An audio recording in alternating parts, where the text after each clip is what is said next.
El mundo contemporáneo, las sociedades y economías de la segunda década del siglo XXI, tienen frente a sí un dilema de enormes dimensiones. O se resignan a permanecer en la época, en el modelo y en la ideología que ha hecho del mercado y de supuestas decisiones económicas una utopía, un ideal de la existencia humana, o alternativamente se decide salir de ese arquetipo para construir y reivindicar una sociedad basada en el acuerdo político, en los derechos y en la democracia. 2. La gran desregulación y su crisis le ha costado al mundo el 27% del Producto Interno Bruto en las naciones desarrolladas en los últimos 5 años y el 2% del PIB a los países emergentes más grandes, según el Fondo Monetario Internacional. 35 millones de empleos perdidos son el colofón de esta devastación económica y social, cuya gravedad no ha sido suficientemente evaluada todavía. Algunas agencias, instituciones financieras, intelectuales, medios de comunicación han hecho un trabajo detallado para ignorar esa evidencia y para ahorrarse las lecciones de esta crisis tan o más grande que la de 1929, el caldo de cultivo, esa crisis, del ascenso del fascismo y al cabo de la Segunda Guerra Mundial. 3. En efecto, por la cantidad de empleos y de riqueza destruidos, por su extensión mundial y por su profundidad en las raíces del sistema financiero, la crisis de 2008 es más grande que la de 1929, pero sus efectos no han sido tan devastadores. ¿Por qué? Por la existencia de dos estructuras de la civilización humana, construidas luego de 1945, el estado de bienestar y la democracia política. 4. En Norteamérica y Europa se trata de defender ambas conquistas. En América Latina, en cambio, se trata de construirlas. Libertades esenciales y estructuras de cohesión e igualdad social siguen siendo las tareas centrales de la izquierda, más ahora que el mundo se debate entre permanecer en los formatos de la utopía neoliberal o rehacer políticamente, nacional y globalmente un compromiso explícito para la convivencia humana. 5.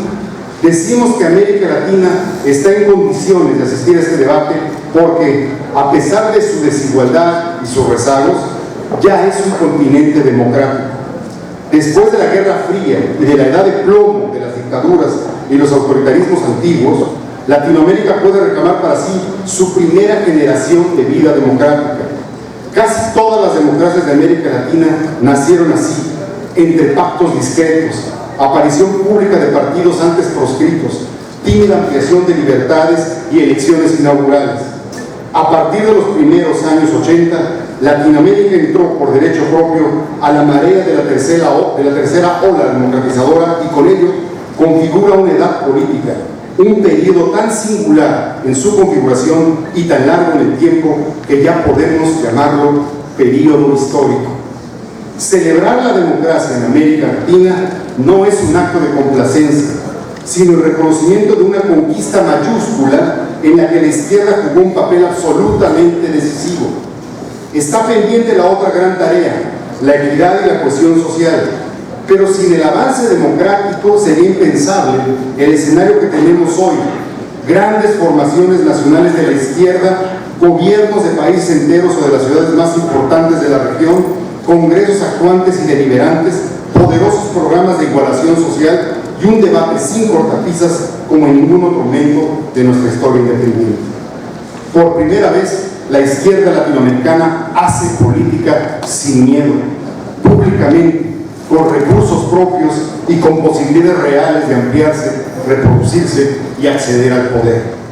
6. Pero vivir en democracia implica responsabilidades y compromisos.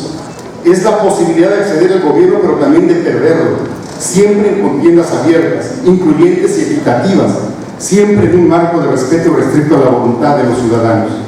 En todas partes, la democracia es un compromiso con el voto expresado en las urnas, con la ley, con las instituciones y con la verdadera pluralidad política y social. El compromiso de la izquierda con la democracia es sencillamente ese: el reconocimiento de que vivirá en un mundo plural. Nuestras sociedades son a tal punto complejas, desiguales, que ningún actor o corriente puede reclamarse representante de todo en sus distintas formulaciones, representante del pueblo, de los ciudadanos o de la sociedad. La pluralidad no es una estación intermedia, es el universo que vamos a vivir de ahora en adelante. Por eso, si algún sentido tiene la palabra de izquierda moderna, es precisamente una izquierda que ha asimilado y aceptado vivir, competir y conjugar con los otros, con la pluralidad tan real y tan legítima como la izquierda misma. Y algo más, la izquierda pluralista ha de inscribir los nuevos derechos sociales y civiles tan brillantemente discutidos en la mesa de clausura, muy especialmente por los derechos de las mujeres. No hay izquierda democrática que no sea denodadamente feminista. 7. Para la izquierda, esto significa pensar la democracia de ahora en adelante como el único marco de procedimientos que permite a una sociedad plural organizarse, gobernarse y cambiar. El compromiso con la democracia y con el pluralismo no es coyuntural ni instrumental. Tampoco es una declaratoria hecha para tranquilizar poderes de hecho o electores medrosos, sino un aprendizaje político y cultural al que ya no se puede renunciar. Por lo tanto, la elaboración de las soluciones y del programa de la izquierda democrática no puede imaginarse si no es mediante una difícil y continua elaboración del interés general, entrando en contacto con sus adversarios, con intereses y pensamientos distintos e incluso contrapuestos, en una estrategia de persuasión, debate, diálogo, acuerdo y de reformas. 8. El pluralismo real, ineludible y estructural de las sociedades de América Latina debería colocar en la agenda prioritaria de la izquierda los problemas del gobierno y más concretamente del gobierno de la pluralidad. Las 18 democracias imperfectas de América Latina escaparon del autoritarismo y sus dictaduras dentro del presidencialismo histórico, a imagen y semejanza de la Constitución norteamericana, y no obstante, desde el punto de vista político y constitucional, ningún problema político parece ser tan importante como la tensa y compleja relación entre la presidencia y los congresos de la región. La paradoja está instalada en el presente de América Latina. Por un lado, la necesidad de un presidente fuerte pero agotado, capaz de tomar decisiones pero lleno de controles, ágil pero atento a las mayorías legislativas, mientras tenemos congresos que canalizan las demandas y necesidades de la ciudadanía, pero que deben trascender los intereses de su clientela o su sector. Un congreso que debate, evalúa, fiscaliza, pero que no ha de entorpecer el gobierno.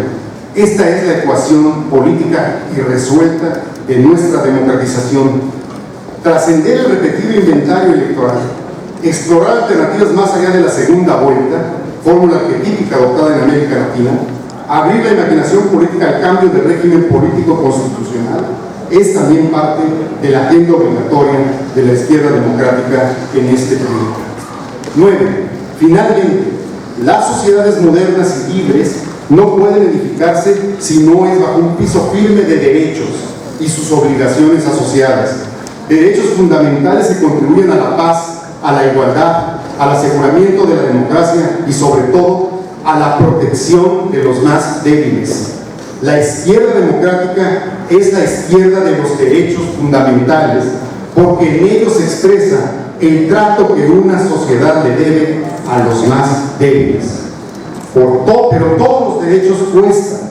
Nuestras libertades no son gratis. El sistema constitucional y democrático no es sino un conjunto de reglas respaldadas por el Estado y financiadas con el dinero público, incluidos los derechos que necesitan los mercados, derecho a la propiedad, a los contratos, préstamos o transacciones. Lo mismo pasa con los derechos civiles, políticos, económicos o del medio ambiente. Ahí y donde existe un derecho reconocido, tiene que haber un mecanismo que lo vigile y lo repare, y ese remedio tiene un precio, siempre. Por eso, los impuestos son indisociables de los derechos. Por eso, son una herramienta de lo público y expresan lo que la sociedad está dispuesta a pagar para darse garantías de convivencia, progreso y solidaridad. Finalmente, 10. Hemos hecho un recuento de los rasgos, las razones y los propósitos de la izquierda democrática. No es este el lugar para formular un programa con medidas concretas, sino más bien el espacio para situar las coordenadas esenciales e irrenunciables que definen a esa izquierda en las sociedades democráticas. Hace 70 años, gracias a la acción de la izquierda democrática, las sociedades occidentales escaparon de la guerra y de la depresión crónica con una nueva visión y con una nueva teoría económica puesta en la práctica que logró un crecimiento sostenido por casi 3 décadas mediante la redistribución del ingreso más justa que haya visto la historia humana. Creemos que los planteamientos centrales formulados en este encuentro constituyen debates al mismo tiempo urgentes y de largo plazo porque vienen de tan lejos y porque después de la crisis financiera mundial se sigue promoviendo con vastos recursos ideológicos el modelo de sociedades de mercado, término equívoco que concreta el ideal insolidario de ese capitalismo utópico. Lo que es más, ahora se pregona como progreso la existencia de la pobreza que consume, la pobreza con televisión y radio, la pobreza decorada en una condición de vulnerabilidad permanente por el desempleo, los bajos salarios, la informalidad o el ingreso insuficiente. Esta operación ideológica que celebra la emergencia de clases medias low cost no puede ni debe ser admitida por la izquierda, no solo por la falacia intrínseca de su sociología, sino porque el hecho esconde al mismo tiempo un triunfo de la transición demográfica, más ingresos en el mismo hogar, sobre todo por el trabajo de las mujeres, y esconde, sin embargo, el fracaso real del modelo económico de los últimos 30 años. México es un mal ejemplo universal en este debate. Durante las últimas décadas el número absoluto de pobres no solo no se ha contenido, sino que ha seguido creciendo, de 47 millones en 1994 a 61.3 en 2012. A casi 3 décadas de cambios, globalización y reformas estructurales, la población pobre ha crecido en números absolutos y al cabo sigue representando más de la mitad de la población, 52.3%. El saldo, 61 millones de pobres, 20 de ellos extremadamente pobres, tras un cambio económico mayor y luego de 2 virulentos episodios de crisis financiera nacional en 1995 e internacional 2008-2009. Dos resultados que arroja la edad neoliberal de los últimos 30 años en México y en el mundo reclaman una explicación. ¿Qué ha pasado con esas reformas liberalizadoras? ¿Qué han producido realmente los cambios estructurales engendrados por la última modernización, la que va de los años 80 hasta la fecha? ¿Por qué solo una vez, en un año, hemos creado los empleos suficientes que reclama nuestra demografía en los últimos 30 años? ¿Por qué dependemos de los bajos salarios para producir y competir? ¿Es verdad que necesitamos más de lo mismo? En nuestra opinión, es necesario ubicar el debate donde debe estar, en las consecuencias reales de un cuarto de siglo de reformas estructurales y de políticas de austeridad, en el urgente paso hacia la igualdad que reclama un mínimo sentido de cohesión social y en estos primeros años de vida democrática que nos han metido en una situación confusa y decepcionante. Esta declaración, redactada en México antes del encuentro, no es ni quiere ser una mirada de toda la realidad contemporánea y tampoco ofrece un amplio catálogo de cambios. Es más bien un llamado a la izquierda a concentrarse, a abordar los dos problemas centrales de nuestro tiempo: la desigualdad, la pobreza, la fractura social y el tipo de democracia que será capaz de elaborar su solución. Esta es la declaración que queremos poner a discusión en América Latina y en Europa, desde Acapulco y por supuesto desde el Encuentro Internacional de Izquierdas. Gracias.